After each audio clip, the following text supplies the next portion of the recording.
Está em 2 Crônicas, capítulo 31, a partir do 31, e do versículo 20. 2 Crônicas 31, 20. Né?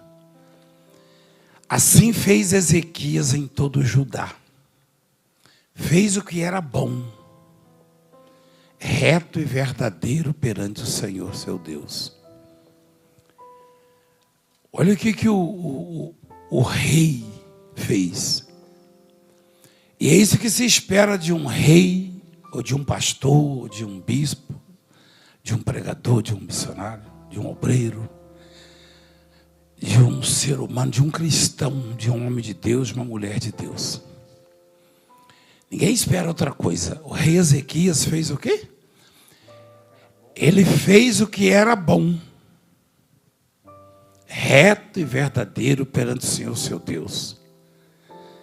Em toda a obra que começou no serviço da casa de Deus, na lei e nos mandamentos, para buscar ao seu Deus de todo o coração, o fez e prosperou. Olha que coisa maravilhosa. Quando Ezequias, o rei, se propôs a fazer o que agradava a Deus, o que era bom, e se dedicar nos serviços da casa de Deus, ou seja, na obra de Deus, né? Ele foi bem sucedido, ele prosperou. Se de um lado se espera que façamos o bem e que levemos a cabo os serviços da obra de Deus, que façamos a obra de Deus com perfeição, com dignidade, nós que fazemos a obra esperamos recompensa no sentido não econômico, mas da paz, da segurança, sermos guardados por Deus. É natural isso no cristão, no crente. Você vem à igreja, você sai de casa de madrugada, você ora, você busca, você jejua, você se esforça, você vai ao monte, e aí você espera, agora a paz vai reinar. Agora a prosperidade vai estar presente. E aconteceu no reinado dele. Mas não reinou a paz. Ou seja, o Senaqueribe, quando viu a prosperidade, viu que Ezequias estava sendo bem sucedido, conquistando ou reconquistando o povo para Deus, ele então invade e cerca Judá. Olha só, ele cerca Judá, e qual é o propósito dele? Se apoderar de todas as cidades, das principais cidades da província. E ele queria destruir o rei Ezequias e tomar o povo como escravo.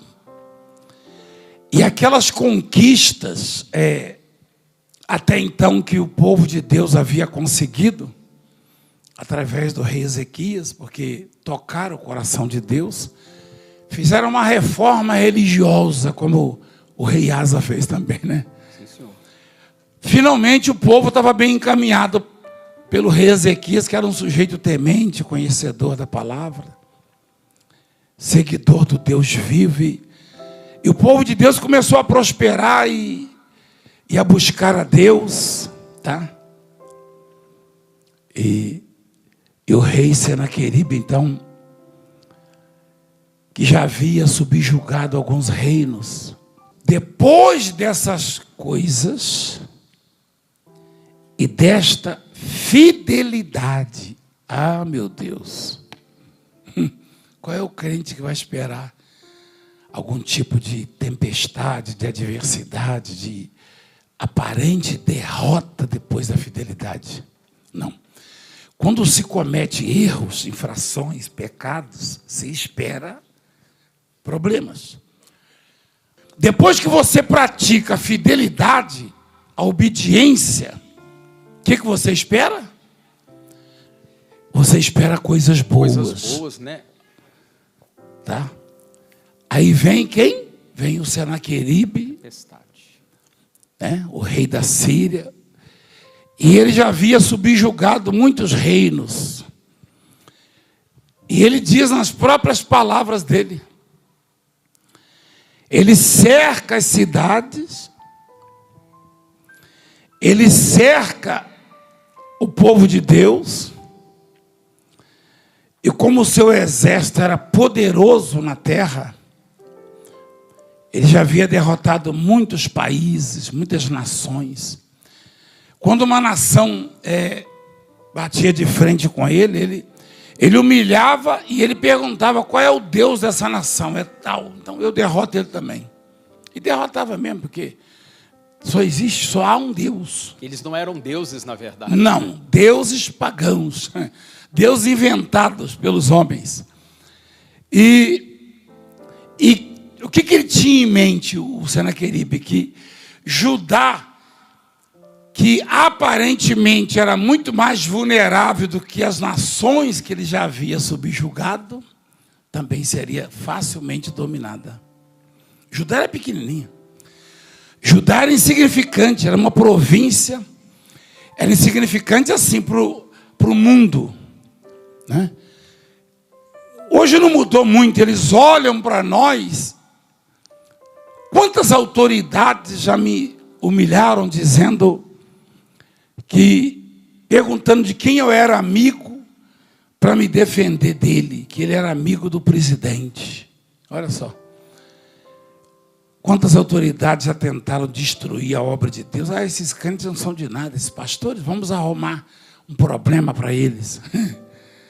Quem arruma problema para nós, arruma problema para si, porque está batendo de frente com o Deus de Judá, o Deus de Israel.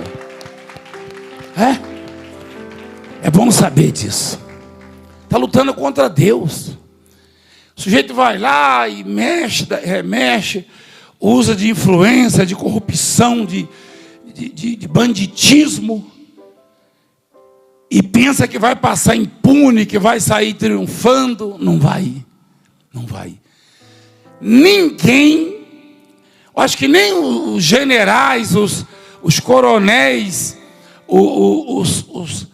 os oficiais do rei Ezequias acreditavam na vitória. Então o rei Ezequias, ele dá uma palavra para o povo dele, para o exército dele. E ele diz assim, olha o que ele diz, assim muito povo se ajuntou e taparam todo. Não, ele deu ordem para o povo ir lá e tapar as fontes, né?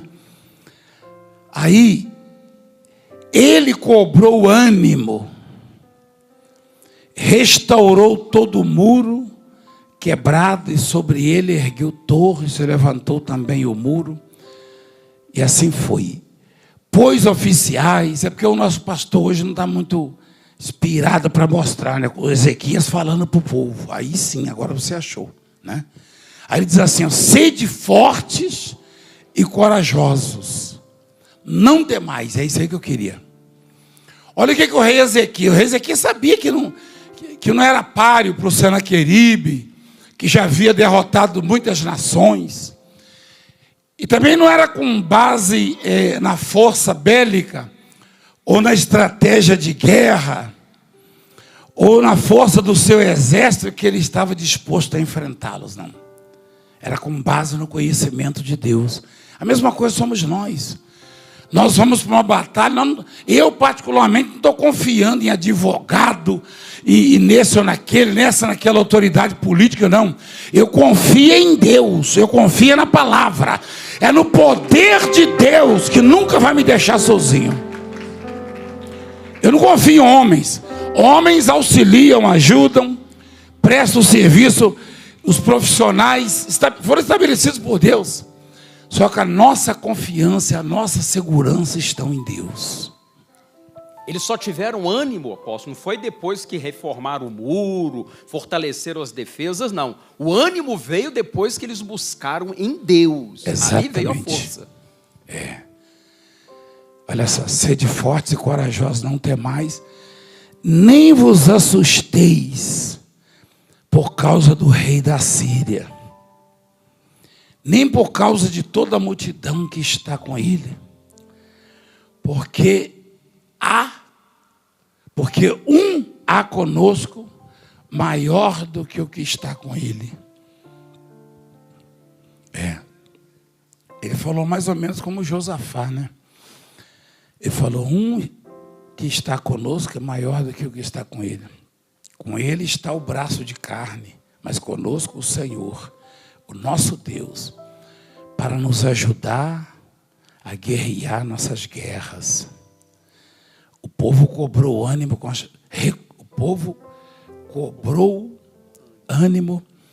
com as palavras de Ezequias, rei de Judá. Que maravilha. Sabe o que é interessante? É que Deus às vezes permite que cheguemos no limite mesmo, né? A nossa visão, a nossa ótica, a gente só consegue ver as brechas, os caminhos fechados, as saídas obstruídas, né?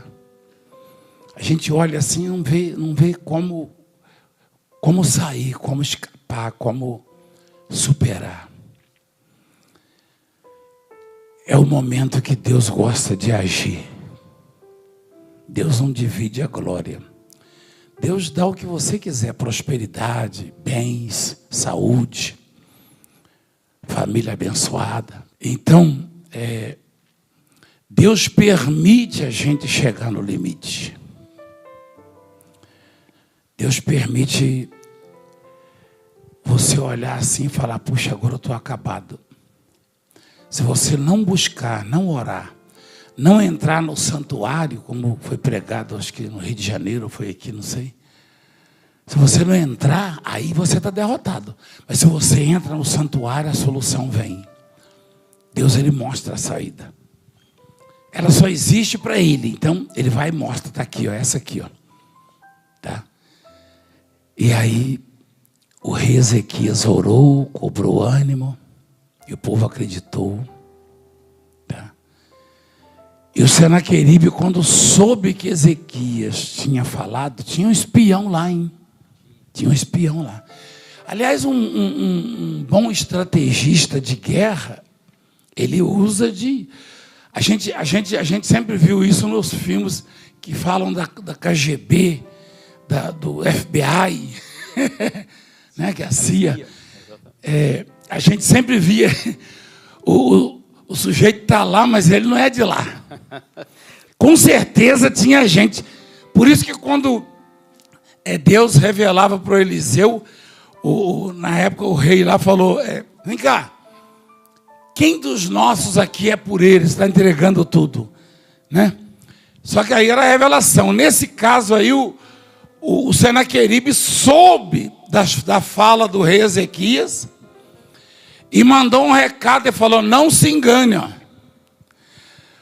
O Ezequias está enganando vocês, ó. Não se engane. Acaso não vos incita Ezequias para morrer da fome e a sede? Dizendo, o Senhor nosso Deus nos livrará das mãos do rei da Síria?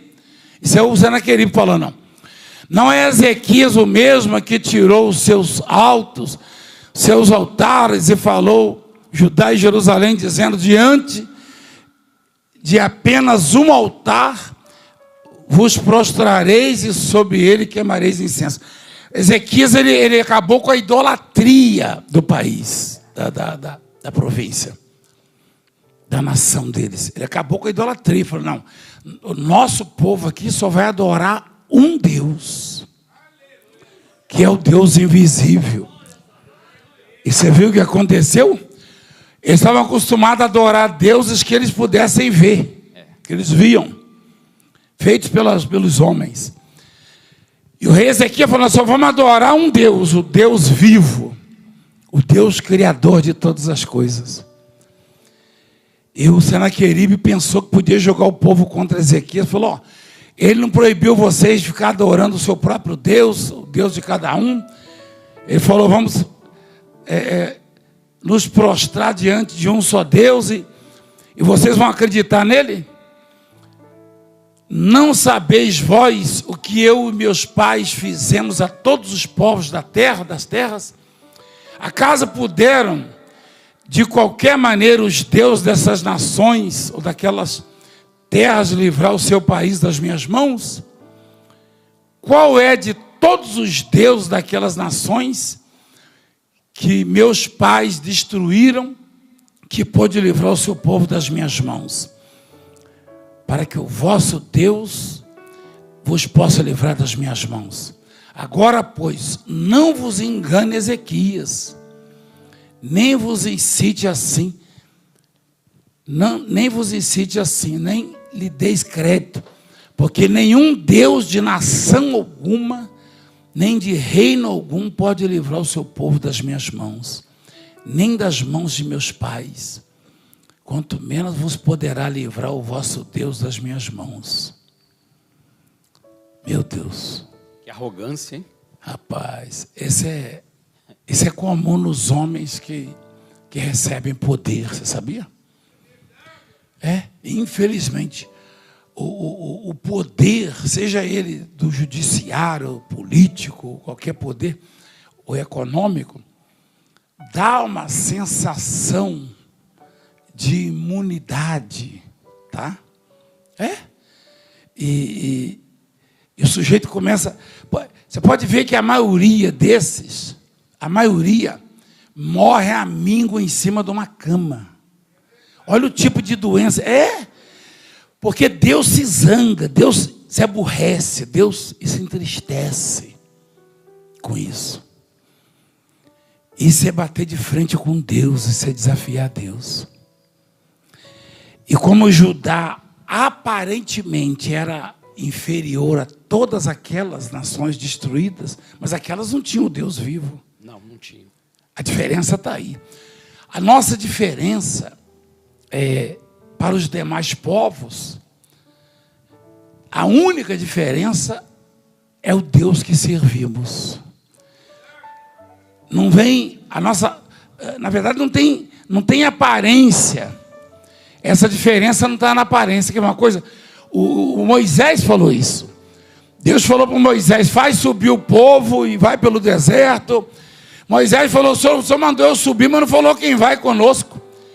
E a sua presença é que nos faz ser diferente, ele falou. Não é porventura em andares conosco de maneira que somos separados, ou seja, diferentes, eu e o teu povo de todos os povos da terra. Quer dizer, o Moisés, que era um príncipe, um sujeito criado num palácio, com a permissão de Deus, o plano de Deus, ele reconhecia que a diferença não estava na habilidade dele, dos seus soldados, não, ou em qualquer outro poder. A diferença do povo de Deus para os demais povos é Deus. Se você aborrece a Deus, se afasta dele, enfraquece com ele, você volta e fica igualzinho. A diferença é essa, não tem diferença. É a porca que volta para a lama, diz a palavra, quando você abandona. Aliás, fica pior ainda, que o diabo já está irado com você. Ele é 7 vezes mais, 7 vezes pior. Está escrito. Isso mesmo. A diferença é essa. Aí tem líder religioso, tem pastor, tem... conversa fiada, é tudo comedor de farinha. A diferença é Deus. Se você perder isso, é a presença de Deus. Por que nós estamos falando da presença de Deus, da arca? Por causa disso. A única diferença do cristão é a presença de Deus. Tirou a presença de Deus, volta a estaca zero. Volta para a lama. Mas é diferente. Você quer ver como é que é diferente? O Senaqueribe não precisava nem colocar o exército todo. Nada. Judá não tinha a mínima chance. Mas o rei Ezequias orou a Deus, e Deus, diferentemente de outras batalhas, mandou só um anjo. Para humilhar mesmo. Rapaz, tem umas revelações, umas coisas que Deus mostra para nós. Não, é para acabar com o Piqui de Goiás, irmão. Rapaz,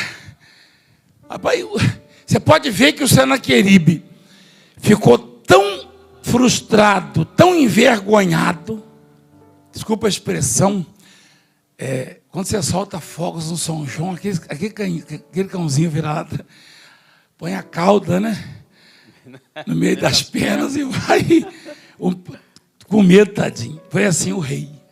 O rei chega em casa e os próprios filhos mataram o pai, o rei, porque também estava envergonhado, porque o pai deles nunca tinha sofrido uma derrota.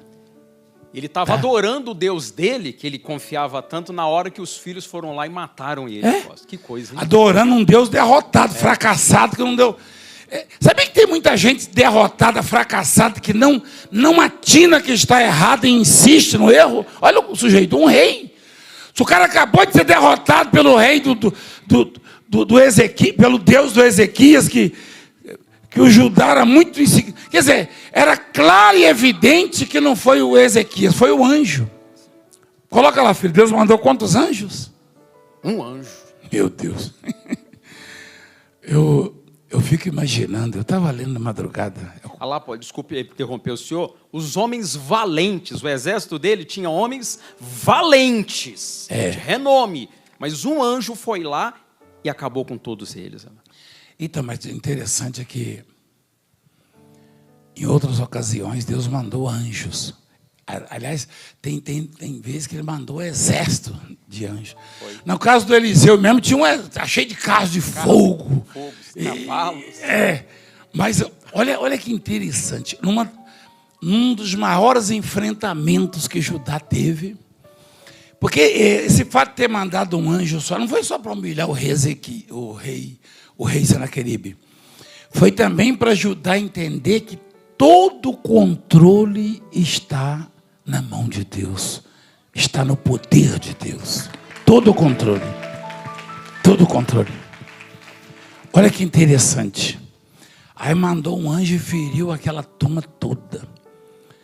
E o sujeito, a própria família o derrotou. Os filhos dele tiraram a vida dele. E o que essa palavra, o que essa mensagem nos diz? Que a nossa fidelidade a Deus e a nossa fé e esperança em Deus necessariamente não vai evitar guerras contra nós. Ou não vão evitar, não. Mas vão fazer com que, ou vai fazer com que, a nossa fidelidade vai fazer com que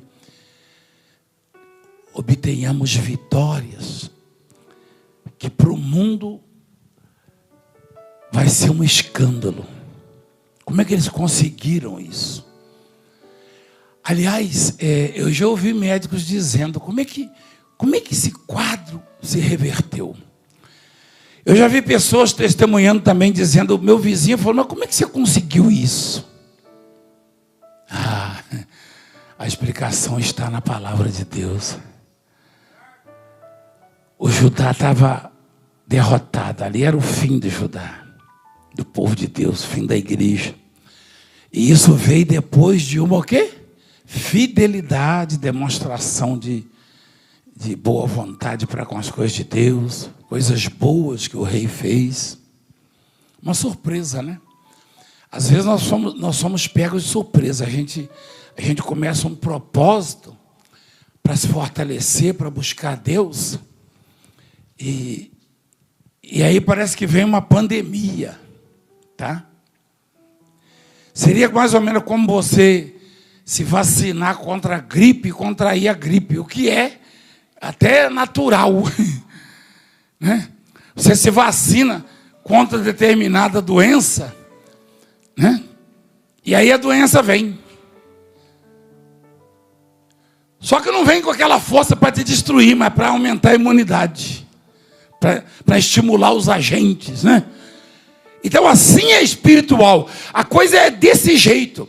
Quando vem o problema na vida do crente, é para fortalecê-lo, é para que ele obtenha vitória e se prepare para outras batalhas e outras vitórias. Deus nunca vai deixar de nos dar vitórias. Eita! Nunca vai. Nunca vai deixar. E E o rei Ezequias obteve a vitória. Mas ele deveria ter a consciência de que o Judá não podia resistir. Nenhuma nação resistiu. E olha o que aconteceu, ao contrário da primeira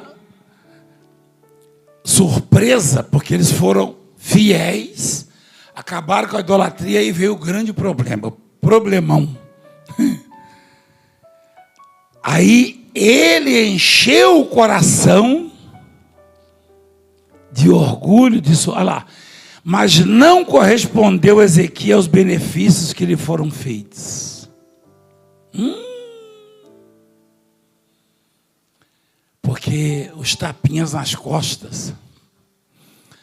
Eu imagino aquelas nações que haviam sido derrotadas pelo Senaqueribe. Aqueles reis fizeram churrasco de carneiro.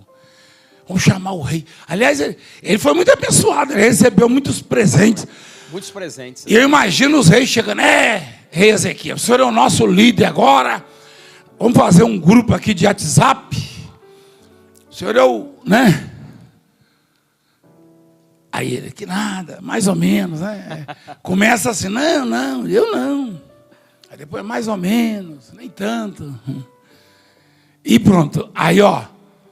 Começou... tecido lá. Todas as nações lá. Eu imagino, se eu fosse o diabo, eu ia fazer assim também. Aí o diabo chegava lá no palácio. Você arrebenta. Olha o que você fez. Ninguém conseguiu derrotar o Senaqueribe, só você. Não foi bem assim, né? Tal coisa. Rapaz, olha o que aconteceu. O cara pegou um trem lá, uma úlcera. Uma úlcera varicose. Você sabia? É uma úlcera varicose. Aquelas feridas que começou a comer ele. É um tipo de câncer também, porque vai matando, vai necrosando. E se não tirar... eu não sou médico, quem escuta falando, esse cara quer ser médico? Não, eu me informo com as pessoas, nos livros, as pessoas, a vida inteira. Então, tanto é que quando se faz um enxerto, tem que tirar até onde não tem, as bactérias não atingiram ainda na filha. Senão não adianta também, vai abrir em outro lugar. Tira e faz o enxerto. Se ficar algumas bactérias ali, come de novo, né? De novo. Por isso que Deus, quando cura aqui, a gente vê isso aí, mata mesmo, né? Aí mata a bactéria. Mesmo assim, em alguns casos, Deus curou, mas o médico fez o enxerto.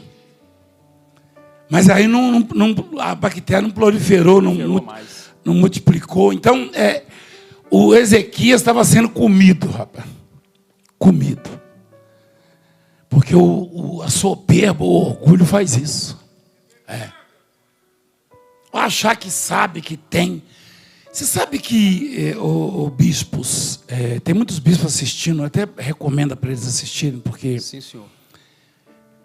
Mas logo mais... Você sabe que Deus ele tem coisas na mão dele para entregar para nós, mas muitas coisas extraordinárias. E não entrega porque ele não quer ver a gente destruída pelo orgulho, pela vaidade, pela prepotência, pela soberba. O pouco que ele entrega, às vezes, já nos faz sair do centro, do eixo. Né? O pouco que ele entrega já faz o sujeito se achar. O homem é muito vulnerável à vaidade, à soberba. Se você observar na Bíblia, os simples, os humildes, por exemplo, dá uma olhada no Eliseu, olha o que o Eliseu fez, até depois de morto. Você sabe o que é isso? Olha de onde ele veio. Eliseu sabia que tudo que estava na vida dele veio de Deus. O Saulo, como tinha uma certa formação e, enfim, um certo poder, ele falou, eu tive que renunciar tudo e recomeçar. Quando eu fui ter convosco, eu deixei todo o meu conhecimento de doutorado, disso, daquilo, tá? E apeguei somente ao poder de Deus. O Pedro já não tinha de onde tirar. O Pedro era uma espécie assim de Valdemiro, que não tem de onde tirar, né? Eu não esqueço nunca, você sabe disso, daquelas reuniões. Sim, senhor. Você deixou o quê? Eu falava, meu Deus, eu falava para a bispo assim, já vem ele. Ô fulano, o sujeito ficava de pé, dava uma armadilha. Eu era engenheiro civil. Eu abandonei por causa da obra. E você? Eu era médico. Eu era isso, era aquilo, eu era ministro, não sei das contas, eu era... Rapaz, e você, Valdemir? Você conhece a minha história. Eu não era e nem sou. Então, coisa boa, não é o caso dos senhores que Deus os privilegiou, de certa forma, com algumas coisas no secular, né? E também veio de Deus. Se você traz, mas você reconhece que veio de Deus, então não afeta você. Mas se você não reconhecer, meu irmão, eu não tenho como achar, eu abandonei isso, porque eu não abandonei coisa nenhuma, não tinha nada para abandonar. Eu nunca tive nada para abandonar, eu queria mesmo. Eu ficava com inveja desse povo. Aí Deus me abençoou, falou, não para com isso, meu filho. Eu falei, meu Deus. Olha, o outro era engenheiro, o outro era não sei o quê. Um coronel me largou no meio da rua, estava de carona com ele, você deve saber. Eu lembro, senhor. Ele era de Campinas, você lembra? Sim. Ele me largou no meio da rua, com os pacotes de rosa que ele levando para a igreja. Então anda no seu carro, eu não tinha carro. Eu falei, tá bom, coronel, Deus vai me dar carro. O coronel era pastor também, que nem eu. Aí eu cheio de pacote, eu ia entregar a rosa lá em Santa Mara, Dia das Mães. O coronel começou a falar besteira, eu te largo, falei, agora, abre a porta. Mas você vai, não interessa não, você vai me largar aqui. Eu não tenho nada, vou andar a pé, ué. Vou pegar um táxi, alguma coisa. Eu com um monte de rosa na calçada aqui, eu estava lá no Ceasa, saindo, fui pegar a rosa, que eu estava rosa, né? Ao coronel... E se eu falar para você que uns anos depois o coronel estava pedindo carro para mim emprestado ou carona? Mas não era coronel, era pastor, era coronel também, mas era pastor, você sabe. Sim, senhor. Rapaz, eu vejo as coisas de Deus acontecendo assim, eu aprendo muita coisa. Eu tenho muito que melhorar, é claro. Provavelmente os 99% ainda. Entendeu? Mas... por mais que Deus te entregue, não queira ser servido, sirva. Baixa sua bolinha. Essa é a palavra. Porque quanto mais você baixar sua bolinha, mais Deus vai te entregar. Ué, só você olhar para o rei Jesus. Rapaz, vai lá para o presidente lavar seus pés para você ver. O governador, o santo, o salvador lavar os pés do pecador. Isso aqui é aula prática melhor do que essa? Hein? Lavando os pés dos discípulos. Pediu para os discípulos pescar um peixinho para eles lancharem. Quando voltou estava assado. Botou lá o carvãozinho, assou ele mesmo. Aí, mestre, você não agarrou para aí, ó. Não, come aí, eu já preparei para vocês. Sabe que uma vez um bispo, mas a esposa estava no barco comigo, eu fiz uma macarronada lá. Com pimenta, linguiça, fritei umas piraúnas. Aí botei os pratinhos, a bispa estava também. Aí um olhou para a cara do outro, o capitão do barco falou, não é possível isso. O senhor está servindo a gente? Eu falei, uai, tem alguma coisa errada, não sei. Mas não é a gente que tem que servir? Eu falei, não, eu não sei.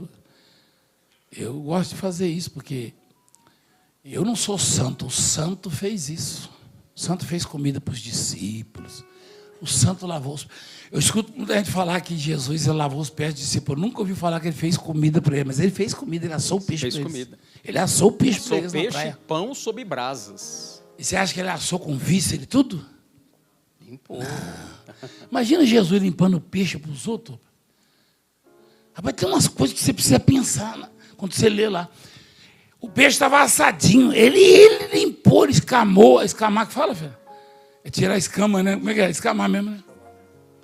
Ele tirou... Rapaz, tem a coisa que eu detesto, é tirar a escama de peixe. Eu machuco todinho, tudo. O bicho tem um trem lá nas costas, um negócio. Jesus fez tudo isso. A gente quer ser servido. Então, a receita para se ter uma vida com qualidade é servir a Deus e servir as pessoas. Essa é a receita. Mas olha que coisa extraordinária, né? E o rei Ezequias, ele acabou entrando um pouco de soberba no coração dele, né? Eu acho que um mosquito daqueles lá, um maruim. O sujeito acabou de vencer uma guerra. Eu acho que o maruim picou ele lá. A política chama da mosca azul. É? É. O sujeito foi mordido pela mosca azul. Vixe, eu já vi mosca. A mosca normalmente é verde, né? É verde, cinza, sei lá. Mas essa aí do orgulho é azul. A do orgulho é azul. Mas eu acho que no caso do rei Ezequias foi um maruim. Sabe maruim? É um mosquitinho quase invisível a olho nu. Muito pequenininho. Só que é chato para burro. E aí formou, eu acho que ele era alérgico à proteína do inseto. E ele começou primeiro formou, assim, eu conheço bispo assim, que vai comigo de vez em quando, que é alérgico à proteína do inseto. Fica tudo empelotado. E aquilo ali pode vir, você começa a coçar, vira uma ferida, pega a bactéria da unha, pronto, já era. Ih, rapaz, não coça não. Segura firme, não fica coçando não. Né? E a coceirinha até é gostosa, né, bispo? Mas é terrível. Não é gostoso? Fica coçando? Mas não coça, não faça isso. Você fere aquilo ali? Igual a coceirinha do bicho de pé, já viu? Ixi, então. Aí vai abrindo a ferida, aquilo vai... Meu Deus do céu. Rapaz, aquilo vira uma frieira, como diz lá em Minas. o rei pegou um trem desse, rapaz. Aí o rei botou a clínica toda lá à disposição e nada. Aí quando ele orou e a resposta veio, Deus falou para o profeta, vai lá e fala para ele. Mas sabe o que ele... Olha o que o rei falou, olha o que Deus falou. Fala para ele pegar. Ele tem lá no quintal dele, lá no pomar dele, a figueira. A que produz o figo. Né? Tem muita gente que não sabe que a folha da figueira, ela é remédio. Ela tem antibiótico, ela contém várias propriedades curativas. Por causa disso. Minha mãe fazia os emplastos para colocar na gente. E a receita do emplasto eu sei fazer. É porque hoje não precisa, não. Teve um dia desse que eu estava com uma situação meio difícil. Colaram um trem. Acho que foi ela que me deu. Como é que chama o negócio? Salompa. Parece que aquilo lá tem um tal do emplasto lá. Não, é antibiótico, né? É. A inflamação vai embora. Só lembra do açapeixe? Hoje está tudo, né? O Ezequiel não tinha isso. Usava muito também o açapeixe. Lá na roça o povo conhece, essa sabedoria, né? É Deus que dá. E olha o que Deus falou. O rei estava desesperado, falou, não, mandei fazer um emplasto lá, ó. Mostra aí, filho, olha lá. Olha lá. Olha lá. Tome-se uma pasta de figos e ponha-se como emplasto sobre a úlcera. E ele recuperará a saúde. Aí eu pergunto, o emplasto curou ele? Claro que não. Não, senhor. Se os médicos não estavam conseguindo. Deus curou. Só que Deus, ele às vezes nos abençoa da forma mais simples possível, mais improvável, para que tenhamos a consciência, para que possamos aprender a lição e ver que não somos absolutamente nada. Somos pequenos, somos vulneráveis. Deus é grande. Amém? É isso.